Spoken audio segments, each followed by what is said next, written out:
Samahan niyo ako mag-church. Let's go.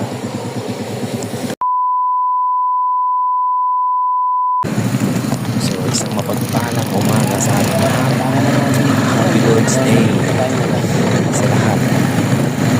Sa mga oras na nga ito ay masama pa rin ang panahon. Pero hindi ito hadlang para hindi natin mapupurihan ang ating Panginoon. Kaya samahan niyo ako na purihin at sambahin ang ating Panginoong Jesus.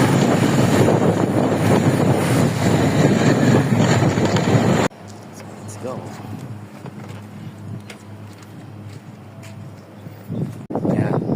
Ito yung tsura nito sa taas. Yan. Diba?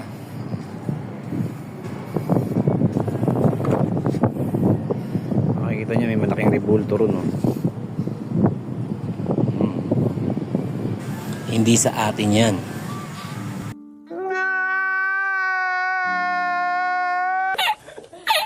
Let's go, dito tayo.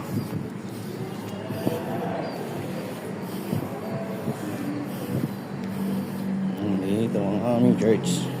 Dito ako nagja-church. So, yun na nga. Mukhang medyo maaga tayo. Dahil makikita nga ninyo ay wala pa ang mga tao. Mas maganda na yung maging maaga lalo na't kung gawain ng ating Panginoon. Okay. Sadyang napakaganda talaga ng ating Panginoon. Kaya kapag piliin mo ang maglingkod sa Kanya. Sabi nga ng kanyang salita sa kawikaan, sa Is verse 20, sumusunod sa payo ay mananagana. Pagpala ng tao ay Yahweh ang titiwala. Kaya katiwala natin ang ating mga sarili sa Kanya. Nang sa ganun ay tayo ay manalana. Kaya hanggang sa muli, see you next Sunday. And happy Lord's Day sa lahat. 6 p.m. service. Wala po tayong ganitong program na kung saan ay magsasalita po. We will just enjoy the presence of God. We will just worship Him in spirit and in truth.